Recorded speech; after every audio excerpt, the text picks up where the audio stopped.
Hey everyone, Brendan Sander here. How are you? Thanks so much for joining me and welcome to a special review for the brand new live solo album from Pink Floyd guitarist David Gilmour. It's called the Luck and Strange Concerts. Just came out on Friday, October 17th of 2025. It is a double live album with lots of great stuff on here. I'm going to do a full review, unboxing, break down this whole thing, and give you a cool discussion on it in just a bit. But before we start, if you're new to my channel and haven't already hit the subscribe button, please do. Also, leave a comment, hit like. All those things do help support my channel. I'd greatly appreciate it. And of course, as an added bonus, if you turn on notifications, you'll never miss an episode and stay up to date on cool things like this, where we're talking about the brand new David Gilmour Luck and Strange Concerts solo live album that he just put out.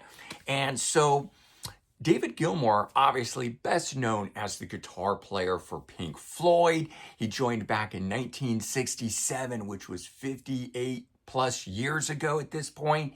1985, Roger Waters would leave the group, and from that point forward, David Gilmour has been in charge, at least up until their 2014 album that they put out at that time, Endless River, which was then said to be the final thing. But surprisingly, in 2022, the band reformed and put out Hey Hey, Rise Up, tribute, or not really a tribute, but a song to raise awareness to the war in Ukraine and the protest to Russia's invasion.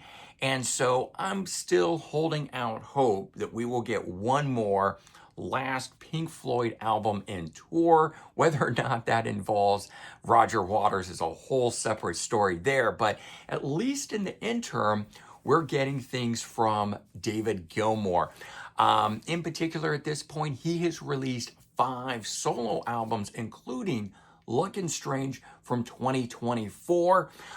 This one here being the most recent one and the one that the live album itself is based on. And he has released 3 solo albums total: Live in Gans in 2008, Live in Pompeii, and again, the one we're about to talk about here, the Luck and Strange Concerts 2025. I was a little surprised that he hadn't released more live albums, but I think that when I think about Pink Floyd in general, I end up thinking about Roger Waters, who's put out a ton of live albums. Pink Floyd has been doing a lot of archival releases lately. And even the fact that David Gilmour has put out a number of recent live albums, 2008, 2017, and now 2025, that feels like there's a lot from David Gilmour in particular, but all of them. And the reality is there's not that much, at least from David Gilmour solo. So let's talk about this album here, the Luck and Strange Concerts double live album, recorded across the 23-date tour that he did for it, which was not a very long, big tour. In fact, he played multiple nights at some of those locations, so it wasn't even 23 different cities and places that he played, but out doing this, promoting the Luck and Strange album.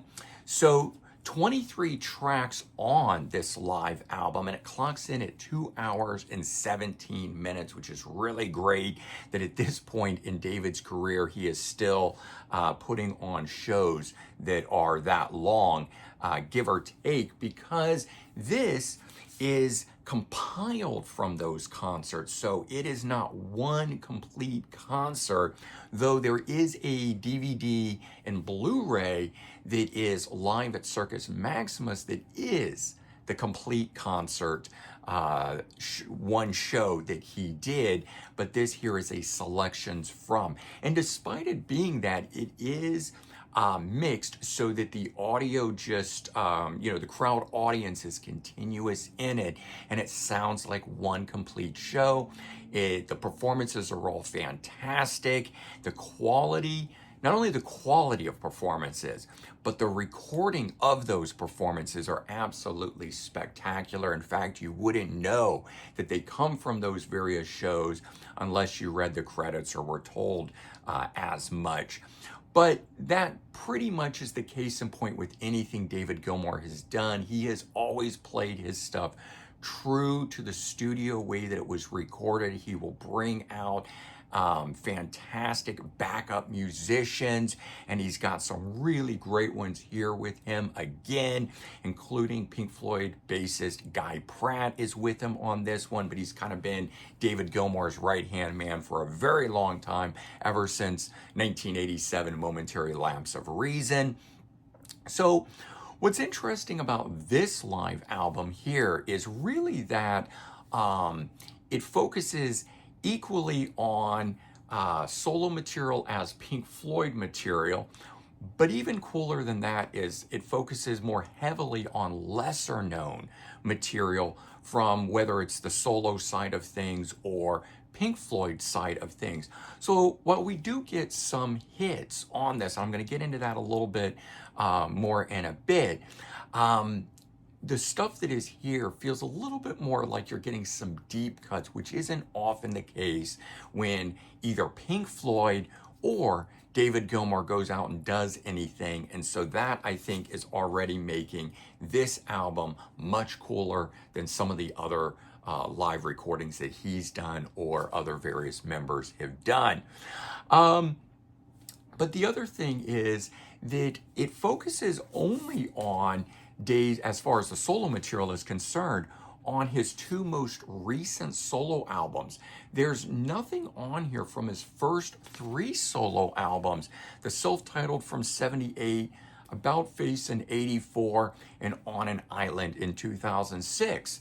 Don't know why there's nothing on there. On an Island, had been documented on previous live albums, but the self-titled from 78 and About Face pretty much have gone uncovered or unrecognized in his catalog. I know that he has some issues with those, either feeling that that is not his sound and style today, and so he doesn't revisit it. There was some talk about why he wasn't performing that on the most recent tour, and that was one of the comments that was made. So instead, though, the song breakdown for the live album breaks down as we get 3 off of Rattle That Lock in 2015, and one of those songs is not the lead single, Rattle That Lock, and it's not the second single that came off of this, Girl in a Yellow Dress. That's where I'm talking about how it starts to dive into deeper cuts off of the albums.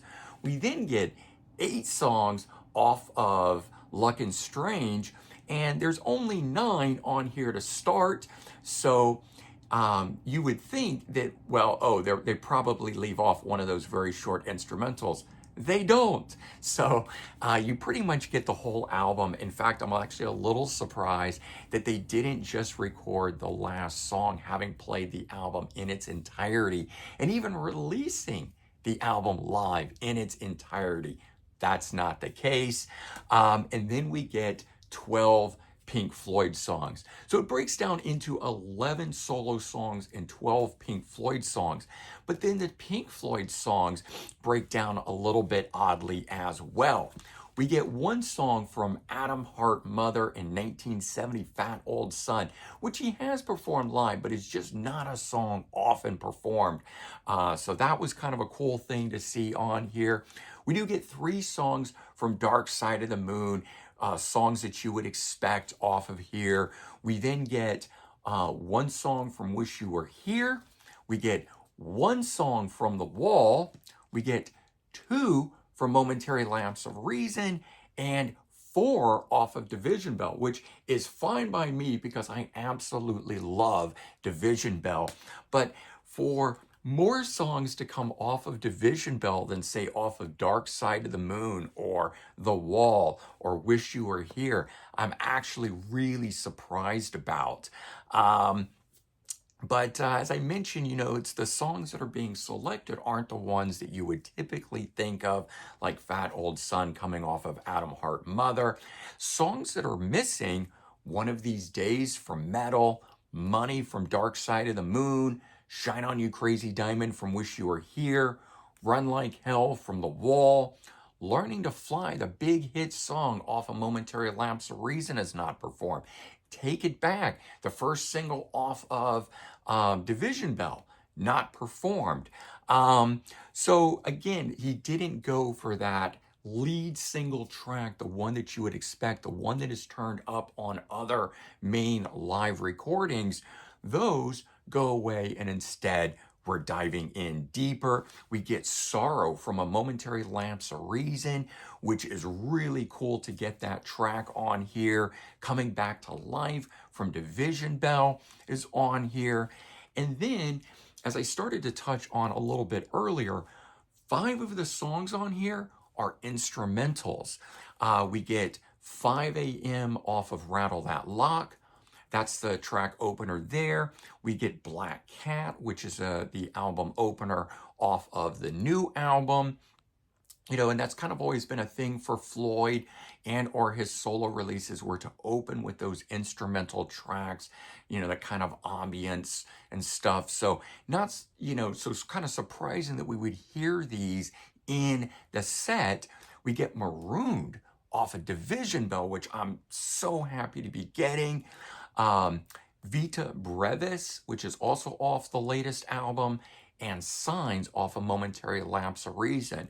And basically every single one of these, other than maybe Black Cat, are ones I would not have expected to be on here, but I gotta say they actually work out really well being performed the way that they are within the music. It gives the time for the other songs that have the vocal and everything to sort of breathe. And so it's just those lesser known songs, non-single sort of things that he's focusing on here that I think is making this live album stand out for me a bit more than other live albums that David Gilmour has done. And just as far as some standout performances on this thing, I mean, as I said, the whole thing sounds great. So quality-wise and that sort-wise, they're great. And outside of what might be my favorite songs or something like that, but I was really glad to hear that he opens this with 5 a.m., which is the instrumental opener from Rattle That Lock. And it's like 3.5 minutes. It's more than just a little intro type song. And so that one is very cool. We get Breathe off of Dark Side. And normally that's one that I wouldn't be that interested in, but I actually think the performance on it just has an extra bit of energy. The crowd is really into it. So it just works really well for me, even though that's typically a tired song, one I don't feel I need to hear, but it worked out great. They do Marooned, which is an instrumental off Division Bell, which again worked way better than I thought that it would on here. Sorrow, which is the last track from Momentary Lapse of Reason, but it has a 2.5-minute instrumental intro in and on itself. So you feel like you're getting another one of those instrumentals, and then the song kicks in, and it's really cool. And we also get Coming Back to Life off of Division Bell, a song that's not often performed. And so all of those things together are making this album very cool, in my opinion. So let's take a look at this. We get a pretty much, replica of the album cover, Luck and Strange, meaning that we get a picture there, which is actually David Gilmour's son, standing in front of like a harvest moon or a blood moon or something like that. And what's actually kind of cool is that in the concert, because they do, like Pink Floyd does the round video screen, the lights around it are going. And I actually think it would have been cool if they had done that effect for this, because this doesn't really scream live album. There is an Amazon exclusive with an alternate cover that has a live shot of David Gilmour. That one's sold out and is currently listed as unavailable. I actually had that on pre-order, but found out that it was going to be either kind of quote back ordered or not available. I ended up canceling it and getting this one, which is fine by me. I was a little bit on the fence of which version I wanted, and I always kind of rather just have the standard and not the special one or whatever. I want the one that the artist felt was the primary one to promote the album, and that's what this is. And so I'm okay with that. But that's the cover on this. We get the backside with the track listing, and we do get a cool shot there of David Gilmour. It's a nice little thicker style packaging than you might normally get with these things, and it is a cardboard packaging. We get the list of shows and dates, and we get some more live shots in there when we open this up like this. The discs are in the front, first, and last. This one over here. So they're like that. They are not in any kind of sleeve. And the booklet itself just comes right out of the middle. And when you do that, you get the full live shot of the band across the whole stage, which I think is a very cool thing.